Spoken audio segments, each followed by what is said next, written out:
The Google Pixel Watch is Google's first attempt at making a smartwatch. But is it worth buying, especially since the specs are slightly older compared to the competition? We'll talk about that in this video.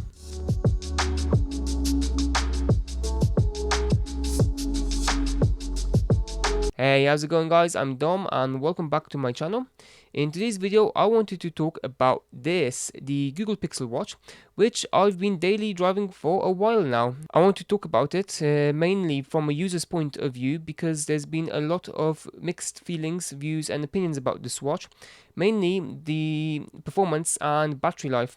But we'll get into that a little bit later in this video, as I wanted to start by showing you what you have inside of the box.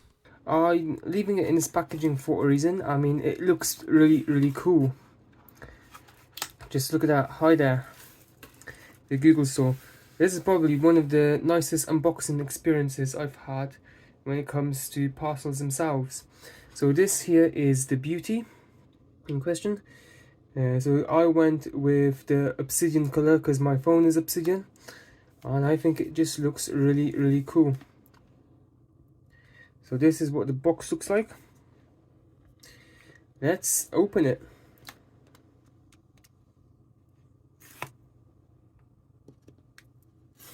So this is what the watch looks like, and now I was imagining that it's going to be looking a little bit nicer. Some watches really do come looking nice, but it is what it is, I guess. It's very simple and very minimalist. So this is what it looks like. You got a charger there, and the watch is there. You also have some documentation, which looks like that. Still no Team Pixel sticker. Unbelievable.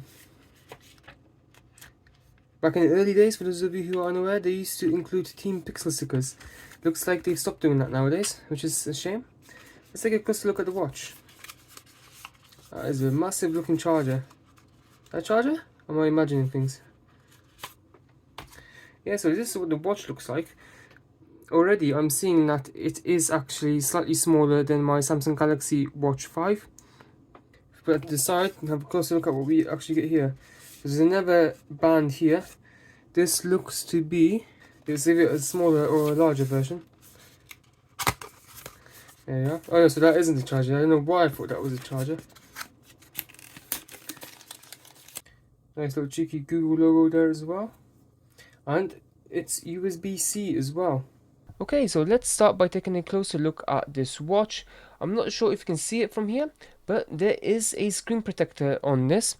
The screen protector I decided to go with is this. It's a standard screen protector by Ringcare, I guess. I think that's how I pronounce it.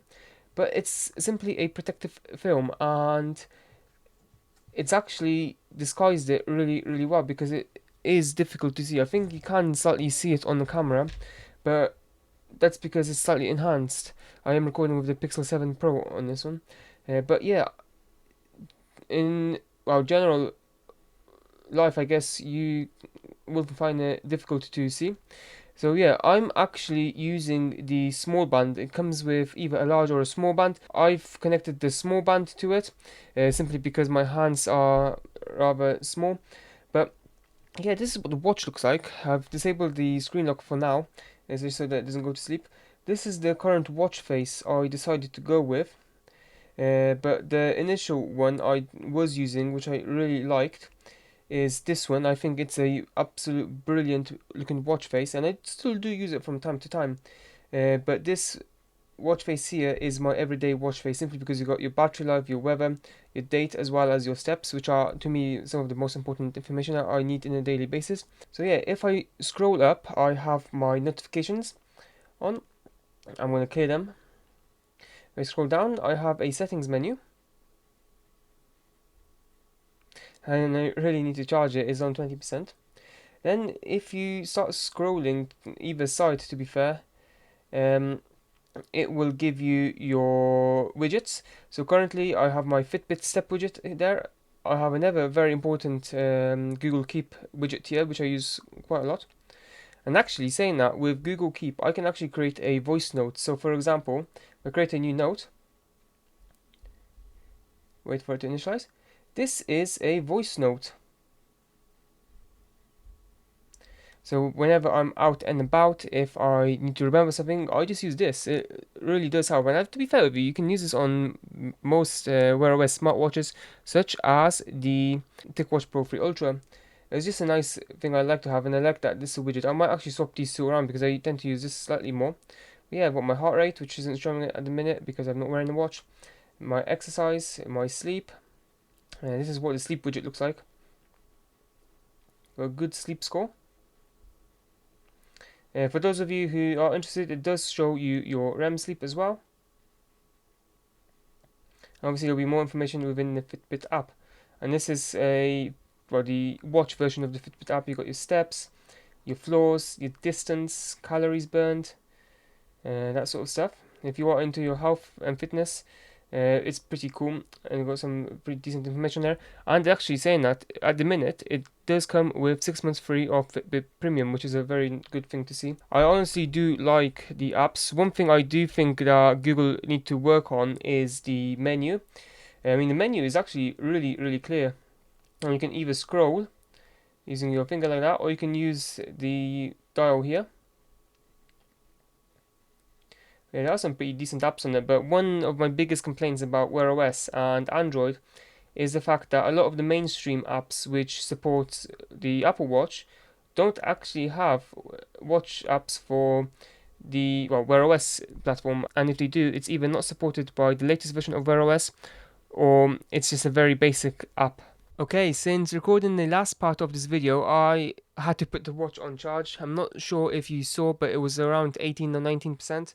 And can I just say that this thing charges incredibly fast. I mean, it was about 18 or 19%, and now it's got up to 70%, and I really haven't had it on charge that long. Maybe around 15 minutes, maybe 20 minutes, but that to me is still incredibly fast, making them perfect for charging just before you head out or during your morning routine, which is how I tend to charge it most of the time.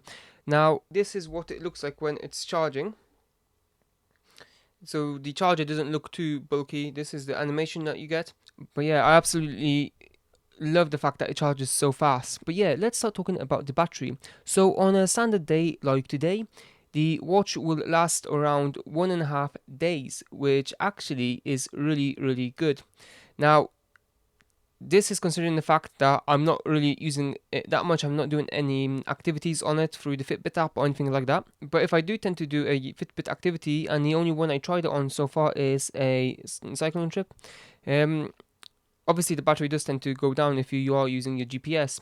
Moving on to performance, I'm not sure if you notice any, but there was absolutely no lag. There was absolutely no stuttering on the system. It just performed incredibly smoothly, and I really like that. And to be fair, I think that the overall experience that the Wear OS on the Pixel Watch gives is the best I've ever seen on Wear OS or Android on that matter.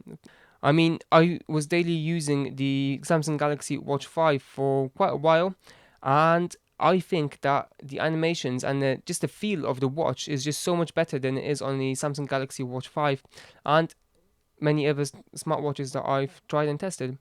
But yeah, moving on to my final verdict, would I recommend this watch? Of course I would. This is a really nice watch. It's perfect for using as a everyday watch. It's perfect for using as a watch to track your fitness as well because of the Fitbit integration, and I honestly would recommend it. Now, I am hoping to see more apps on the App Store, especially from the mainstream apps. I am also hoping to see Google release at least one or two more smartwatches. I mean, for the first shot, this is actually a incredible watch, and it's highly worth of my recommendation. So yeah, that's it from me in this video. If you like this video, don't forget to like and subscribe. And if you are interested in either getting yourself one of these watches, or if you are interested in getting your screen protector, then check out the links in the description of this video. I'll link them all down there. And yeah, see you next week.